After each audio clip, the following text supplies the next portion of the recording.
Evening all, welcome to day 17 of our advent calendar. So we're now into the last, I guess, stretch, and we're going to now show you some of the games that really truly do mean something to me, and hopefully to you also. We're playing Terraria. Now Terraria is one of these games that came up completely out of the blue, said, "Oi, come over here, come over here." And I kind of wandered over there really kind of like innocently with my school satchel on, and it proceeded to rape my mind, because this game has probably cost me a few relationships. It's certainly cost me a lot of sanity and a lot of enjoyment of enjoying my life, because there is something phenomenally addictive about this game, and I couldn't even tell you why it is.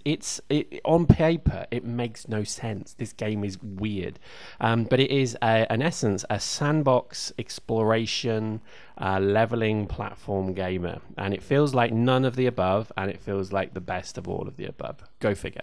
As you can see, you can make anything. I'm just making my lovely SquadB logo right there, and it does real creativity. So there we go. Look at me painting. Look at me. I'm actually painting in a game, yet I won't paint my own house. Isn't that retarded?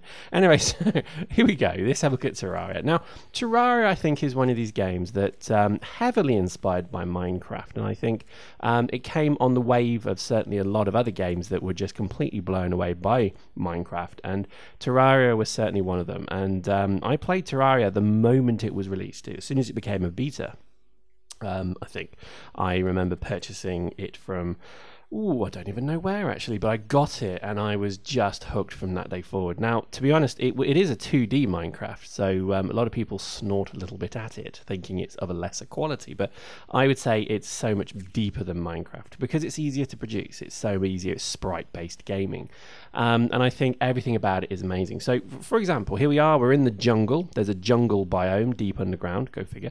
And we're in a massive bee's nest, so we're actually taking on the queen bee. And I think everything about the game is just exceptional. It's one of these examples of a game, for example, like Dwarf Fortress. Now, if you have never heard of Dwarf Fortress, it is a labor of love game.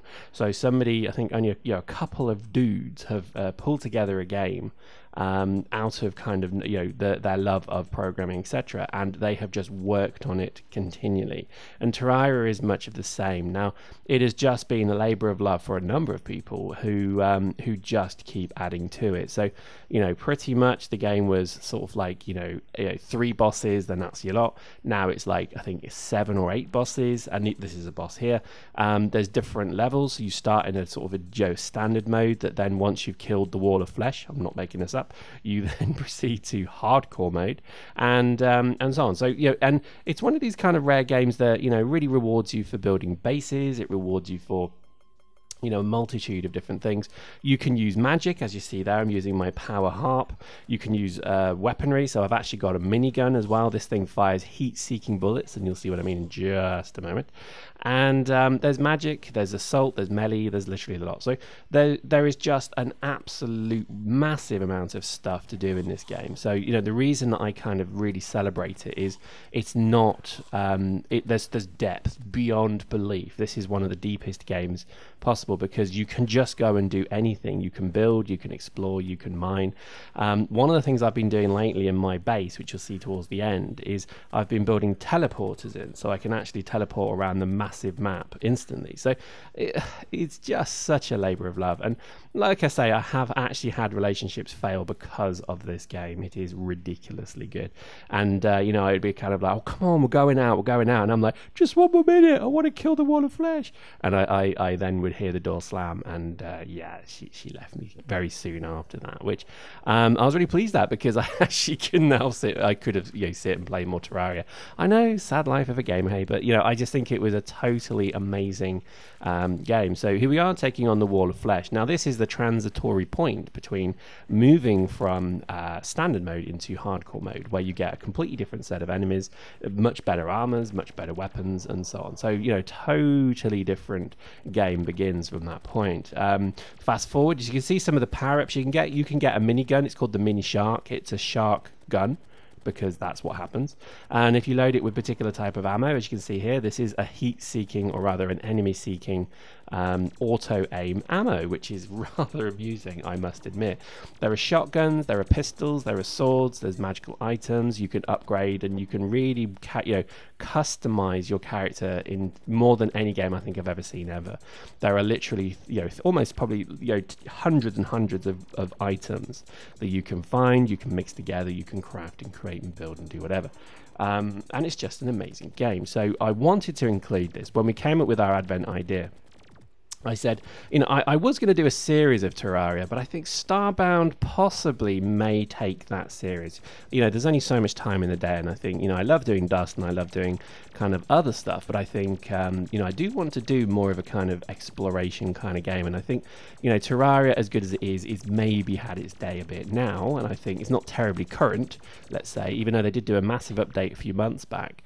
I would say that maybe Starbound is the better option, but we'll see. Post in the comments if you'd like to see a few more Terraria videos. This is my mega base, and this is the beginning of my new age of technology within Terraria.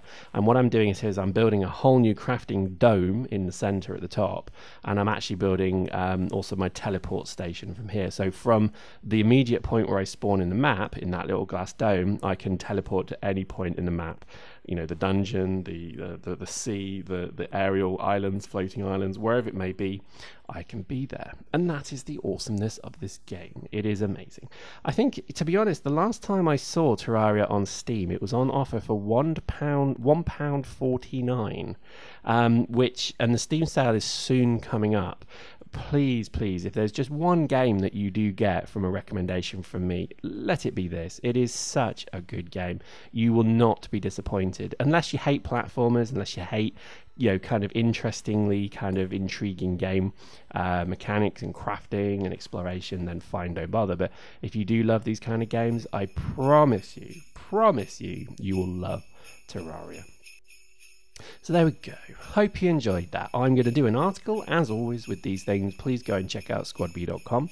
And also there are lots of many other fine works of my penship on there. So please, if you have a spare moment, go to the website, favourite it, and have a look round. And I think you'll find something well worthy of reading. Hope you enjoyed that. See you next time.